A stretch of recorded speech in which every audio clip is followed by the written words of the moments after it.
오늘 말씀은 부활의 예수님께서 11명의 제자들을 만나는 장면입니다. 근데 특이한 점은 41절에 그들이 너무 기쁨으로, 부활의 주님을 만난 사람들이 너무 기쁨으로 아직도 부활 사실을 믿지 못하고 이렇게 기록을 하고 있습니다. 너무 기쁜데 믿지 못한다. 왜 부활의 주님을 보고 너무 기뻤어요? 그런데 실상인가? 정말 부활했는가? 믿지 못한다. 이중 감정입니다. 36절에 보시면 주님이 평강이 있을지어다 그렇게 말씀도 하셨어요. 그리고 37절에 제자들은 예수님은 영적 존재로 나타난 게 아닌가 그렇게 의심을 했습니다. 그랬더니 예수님이 영으로 나타난 존재가 아님을 확인시켜 줍니다. 39절이 대답을 합니다. 시작.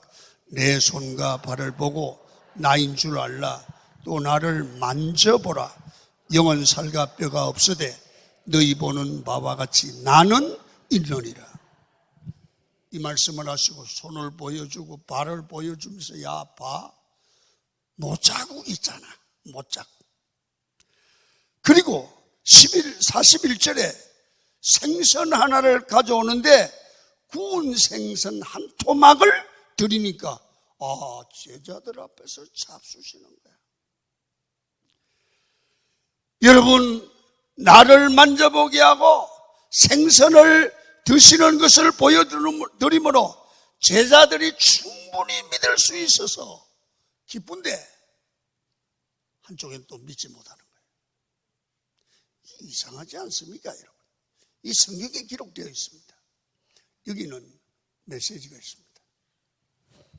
그 이유는 부활의 증거가 모자라서 그런 게 아니고 사람이 상처가 너무 크면 실상을 보고도 믿어지지 않는데요. 여러분, 예수님의 제자들은 예수님이 십자가에 못 박혀 돌아가는 현상을 그대로 다 봤어요. 저렇게 돌아가셨는데 부활한다? 안 믿어지는 거야. 그래서 오늘 제자들이 기쁜데 믿지 못한다는 이유는 마음의 상처가 너무 크게 있었다는 거예요. 그래서 예수 믿는 사람들에게도 마음의 상처가 크게 있으면 이건 무서운 병입니다. 여러분, 우리도 알게 모르게 가정에서, 교회에서 이런저런 상처를 받고 살아요. 여러분, 상처 때문에 우리 인간의 삶을 어둡게 만들고 마음의 상처 때문에 기쁜데도 상황은 믿지를 못해요. 그래서 이 사람이 이 상처가 치유되지 않으면 이 사람은 불행한 인생을 살게 돼요. 첫째, 우리에게는요 상처를 받을 수 있어요. 시시때때로 상처가 돼요. 어떤 때는 부부간에, 어떤 때는 오해하고, 어떤 때는 인간관계에서, 그리고 이 교회 생활을 하면서 사람을 만나는 동안 마음에 안 드는 분들이 많아요. 그때 마음을 닫지 말고 마음을 열고 상처에 대한 바른 이해와 바른 반응을 보일 줄 알아야 돼요. 여러분, 어떤 사람은 부부간에도 딱 마음에 상처가 되면 마음을 닫아버리고 대화를 하지 않습니다. 그럼 참 어려운 사람이죠. 교회에서도 무슨 일이 있으면 무슨 일이 있을 수 있죠. 그러면 마음을 닫아버립니다. 여러분, 이것은 굉장히 위험한 사고입니다. 여러분, 세상 사람들은 이런 상처를 받으면 피해의식으로 접근을 합니다. 그래서 나는 당했다, 나는 손해를 봤다, 나는 억울하다. 그러면 옆에서 맞아 너도 억울해, 그냥 둬 박아버려. 옆에서 또 그런다고요. 그러면 막 눈물이 나고 울게 하고, 그래 울어 울면 시원해. 울고 나면 시원해요. 그런데 본질적 치료가 안 돼요. 이건 그 당시에 속이 시원할 수 있어요. 그러나 본질적 치료받은 게 아니에요. 성경은 이거를 상처받은 자의 해결의 답이 아니라는 거예요. 그럼 성경이 하는 건 답이 뭐냐? 요셉의 이야기를 보면 요셉은 17살 때부터 형들에게 팔리면서 어마어마한 상처가 있었습니다. 그런데 요셉은 그 상처를 당하고 정말 억울한 누명을 쓰고 할 때마다 그가 그 상처를 보는 눈, 받아들이는 마음, 대응하는 자세가 신앙적이었어요. 그래서 그 다가오는 상처를 하나님의 뜻을 이루는 애굽의 총리가 되어 자기 동족을 구하는 동기로 만들어요. 이게 위대한 삶이에요. 그래서 여러분, 인생은, 성경은 말하기를 인생은 살아가다 보면 낮이 있고 밤이 있고 좋을 때가 있고 나쁠 때가 있는 것처럼 세상을 살다 보면 상처가 있을 때도 있고 즐거움이 있을 때도 있다. 그게 상처로만 받을 것이 아니라 그거는 삶의 일부분으로 받아들이라는 거야. 아멘. 그래서 바울은 그걸 그렇게 받아들이잖아요. 하나님을 사랑하는 자, 그 뜻대로 부르심을 입은 자들은 모든 일이 합력하여 선을 이루느니라.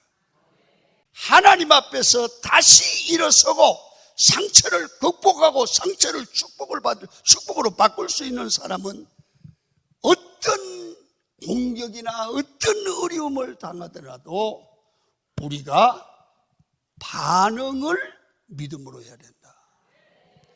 반응을 믿음으로 해야 된다. 사람 무슨 일이든 반응의 차이예요. 그래서 믿음은 나를 공격하는 일이나 상처를 주는 일에도 바르게 믿음으로 반응할 줄 아는 사람을 믿음의 사람이다 그 말이에요. 이 사람이 승리한다는 거죠. 그래서 하나님 앞에서 다시 일어설 수 있는 믿음의 반응을 보일 줄 아는 지혜가 성도들에게는 반드시 있어야 돼요. 여러분, 마가복음 10장 51절에 보면 소경 바디메오가 나오죠. 예수님께서 바디메오를 고쳐주기 위해서 물어봅니다. 내가 너희에게 무엇을 해주기를 원하느냐? 예수님 소경인 줄 알아요. 그런데 물어요. 왜 묻습니까? 바디메오가 적극적으로 주님께 자기의 입장을 반응하고 고백하게 하는 거예요. 선생님이여, 내가 보기를 원합니다. 하나님은 내 입으로 고백하기를 원해요. 내가 하나님께 마음을 열기를 원해요. 그래서 하나님께 적극적으로 나가게 해야 되는 거죠. 그래서 어떻게 반응하느냐가, 마음을 열고 어떻게 반응하느냐가 중요해요. 자, 성경을 한번 봅니다. 신약 성경 야고보서 5장 13절을 읽겠습니다. 시작.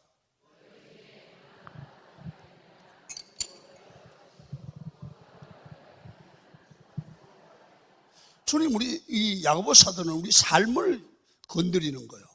무슨 얘기냐면, 신앙은 네 삶의 환경에 다가오는 문제에 대한 반응을 바라야 되느냐. 그러면서 이렇게 말한다. 네가 고난을 당하는 자가 있느냐? 이게 정신적인 고난도 있고 육체적인 고난도 있고 물질적인 고난도 있고 교회에서 가정에서 일어나는 고난도 있고 마음에 안 드는 거거든. 그때 대부분 어떻게 해요? 말로 반응하고 소리 지르고 반응하고 신경질 내고 반응하고 돈으로 해결하려고 하고. 근데 주님은 그게 아니야. 그렇게 반응하는 건 믿음이 아니래. 기도하래. 기도하래. 기도로 반응해. 오늘 있어요. 하나님이 나를 기도시키는가 보다. 이렇게 반응하면 문제가 없다는 거야. 이 신앙의 반응이래. 그리고 좋은 일이 있다. 그럼 어떻게 반응하느냐? 성경은 이렇게 말해요. 좋은 일이 있으면 춤추고 술 먹고 뭐하고, 그 세상적인 반응이죠. 우리는 어떻게 하냐? 찬송하래. 찬송하래. 여러분, 예수님이 나의 구원의 주가 되심을 믿고 항상 나와 함께 하시고 나를 지켜주심을 믿으시면 아멘. 그러면 사람에게 상처를 받았다고 하나님 앞에 예배를 소홀히 하고 기도를 끊어버리고 신앙생활을 중단하는 것은 하나님에 대한 반역입니다. 하나님께는 나의 구원자 되시는 주님께 마음을 열어놓으셔야 합니다. 삶에서 상처를 받았을 때는 절대로 마음의 문을 닫지 말아야 됩니다. 마음의 문을 닫으면 여러분, 우리 인생은 자꾸만 어두움의 길로 가게 됩니다. 여러분, 하나님 앞에서 마음의 문을 열고 솔직해질 때 하나님은 기뻐하시고 위로해 주실 줄로 믿습니다. 성경에 보면 한나라는 여자가 나옵니다. 이 여자는 분인나 다음 후처에게 말로 다 할 수 없는 상처를 받고 마음에 정말 칼로 난도질한 것 같은 상처를 받습니다. 아들 못 낳는다고 조롱을 당하고, 한나가 자기 그 분인나에게 뭐 나쁜 말 한마디 한 거 아니에요. 그런데 큰 소설을 당했습니다. 그는 분인나에게 좋지 않았죠. 그러나 한마디도 얘기하지 아니하고 하나님께 마음의 문을 열고 하나님께 기도합니다. 마음이 괴로울 때마다 하나님 앞에 나아가 정직하게 나의 아픔과 상처를 가지고 통곡하며 기도했습니다. 여호와 앞에 마음을 열고 상처를 다 토하며 기도했습니다. 그때 하나님께서 한나의 기도를 들으시고 위대한 어머니가 되게 만듭니다. 우리 신앙생활은 순간순간 삶에 일어나는 모든 여건, 나를 공격하는 환경, 내게 시험을 주는 환경, 내게 아픔을 주는 환경에도 믿음으로 반응할 줄 알아야 됩니다. 이 사람을 하나님이 치유하시고 하나님이 마음을 만져주시고 회복시켜 주실 줄 믿습니다. 오늘 여러분의 마음의 상처가 치유받기를 축원합니다. 두 번째, 우리 마음의 상처가 치유받아야 돼요. 방법이 뭘까요? 우리 예배, 하나님의 말씀이 내 삶의 기쁨이 되어야 돼요. 여러분, 마음을 열었으면 말씀으로 우리의 마음의 빈 곳과 상처진 곳을 치유하고 마음을 채워야 돼요. 말씀. 그럴 때 어둠의 세력이 떠나가죠. 여러분, 성경을 읽습니다. 44절입니다. 시작. 또 이르시되 내가 너희와 함께 있을 때에 너희에게 말한 바 곧 모세의 율법과 선지자의 글과 시편의 나를 가리켜 기록된 모든 것이 이루어져야 하리라 한 말이 이것이라 하시고, 이에 그들의 마음을 열어 성경을 깨닫게 하시고, 말씀이 들어가 우리의 마음을 치유하시면 정신이 건강해지는 거예요. 그래서 힘들 때마다, 어려울 때마다 더 열심히 예배하기를 축원합니다. 가정에 어려움이 있을 때, 마음에 상처가 있을 때 새벽 기도 쉬던 분 나와서 기도하십시오. 그래야 해결돼요. 힘들고 어려울 때일수록 금요 집회에 나와서 기도하세요. 사람 만나서 떠들어 봐야 하나님을 기쁘시게 할 수 없고 영적으로 빈핍해지고 더 병들어 가는 것입니다. 말씀을 들으면서 상처들이 회복되는 축복이 여러분에게 있기를 축원합니다.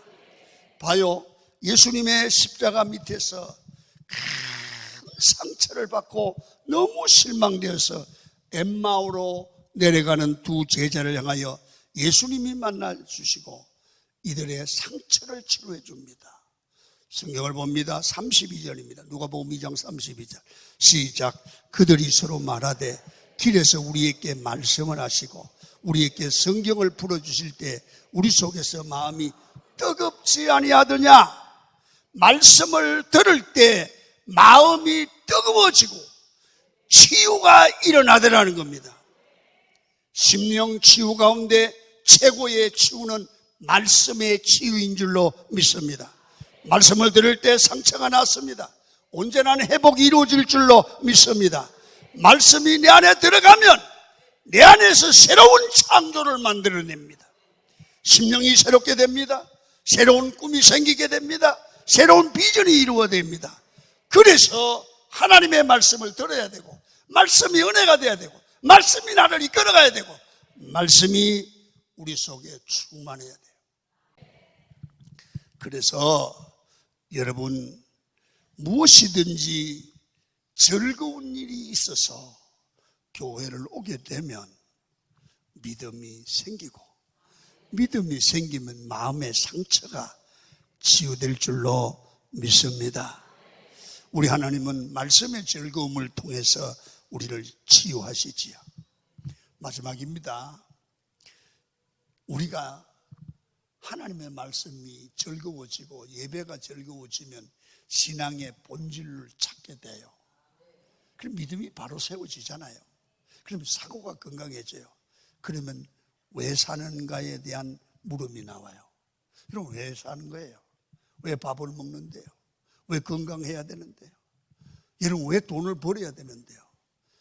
우리의 존재 목적은 하나님이 보내신 목적이 있어요.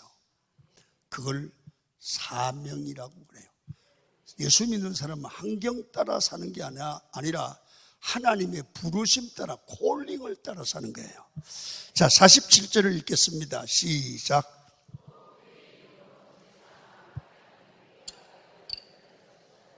모든 족속에게 전파될 것이 기록되었으니 너희는 이 모든 일의 증인이라. 사도들이 주님을 만나고 나서 부활하신 주님을 만나고 기쁨으로 얘기를 하다 보니까 마음의 상처가 다 치료됐어요. 성령의 충만함을 받았어요. 믿음이 회복되면서 여러분 세계 열방을 향하여 생명을 걸고 정인의 사명을 감당해요. 여러분 성경의 흐름을 보면 신앙의 온전한 회복을 하면 반드시 예수님은 살아계시고 구원자 되심에 대한 정인이 된다는 거예요. 사람이 마음의 문을 열고 예배로 회복을 경험하면 사명이 회복되고 일단 삶의 목적, 사명이 찾아지면 삶의 목적이 있기 때문에 편안해집니다. 사명을 찾은 사람은 왜 사는지를 알아요. 왜 돈을 벌어야 되는지를 알아요. 사명을 찾으면 진정한 기쁨이 생기고 보람이 생기고 섬기고 봉사하다 보면 어느 순간 내가 치유가 됩니다. 거기서 상처 있고 깨진 사람들이 일어나고 불안했던 사람들이 일어나는 걸 보고 내가 기뻐하는 거죠. 부르심대로 살아가는 거예요. 내가 회복되고 사명이 주어지면 그때 자기를 살펴보니까 하나님이 쓰시기에 너무나 부족한 거예요. 하나님, 내가 너무 부족합니다. 하나님 내게 능력을 주옵소서. 그렇게 기도하다가 보면 또 능력이 배가 돼요. 있는 자에게 더 주세요. 능력 받은 자에게 더 능력을 주시죠. 49절을 봅니다. 시작. 볼지어다 내가 내 아버지께서 약속하신 것을 너희에게 보내리. 너희는 이로부터 능력으로 입히실 때까지 이 성에 머물러 하시니라. 사명을 받으니까 신령한 능력을 받기 위하여 기도하지요. 왜? 내 힘으로 안 되기 때문입니다. 그래서 내게 사명이 생긴다는 것은 더 큰 능력의 사람이 되게 하고, 더 큰 기도의 사람이 되게 하고, 더 큰 축복의 사람이 되게 만들어지는 것입니다. 사명을 확실히 하면 하나님이 감당할 능력을 주시지요. 사명이 확실하면 물질도 주시지요.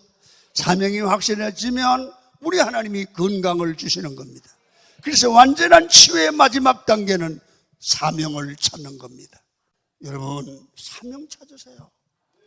사람은 사명 따라 왔다가 사명 따라 살다가 사명 따라 죽어야 가치가 있어요.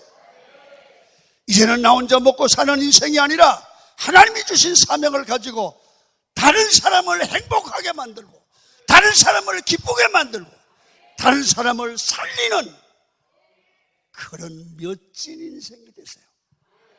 하나님을 영광을 위하여 돈을 버세요. 다른 사람을 위하여 살리는 인생이 되세요. 그래서 완전한 치유의 마지막 단계는 바로 사명입니다.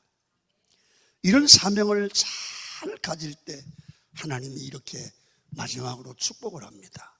52절과 53절을 읽습니다. 시작. 그들이 큰 기쁨으로 예루살렘에 돌아가 늘 성전에서 하나님을 찬송하리라. 지우지 말아요. 봐요. 사명을 완수한 그들에게 하나님이 축복하는데 보세요. 그들이 큰 기쁨으로, 사명을 감당한 사람이 큰 기쁨으로. 여러분, 왜 돈 벌어요? 왜 여러분 뭐 행사하고 뭐 해요? 큰 기쁨을 얻으려고. 그리고 성전 안에서 하나님을 늘 찬송한대. 늘 큰 기쁨으로, 늘 찬송하는 축복을 받게 된 줄로 믿습니다. 사명을 감당하는 인생은 큰 기쁨이 인생 가운데 가득하고 늘 찬송하는 아름다운 인생이 되는 거라는 거죠. 제자들처럼 기쁜데 믿지 못하는 이유가 무엇입니까? 마음의 상처 때문입니다. 마음의 상처는 있어서는 안 됩니다. 여러분, 마음의 상처를 아직까지 가지고 있습니까? 오늘 이 설교가 답이 되기를 축원합니다. 바른 설교를 듣고 바른 반응을 보이십시오. 우리의 구원자 되시는 예수님께 마음의 문을 열고 기도하세요. 말씀으로 채워야 합니다. 모든 상처를 치유하는 운동력이 말씀입니다. 사명으로 무장하십시오. 사명을 찾을 때 완벽한 치유가 일어납니다. 여러분, 이제 기쁨과 사명을 회복하고 완전한 치유를 받아서 행복하고 건강한 신앙생활, 내 가정과 이웃과 교회를 살리는 값진 인생을 사는 강한 교인들이 되기를 주의 이름으로 축원을 드립니다.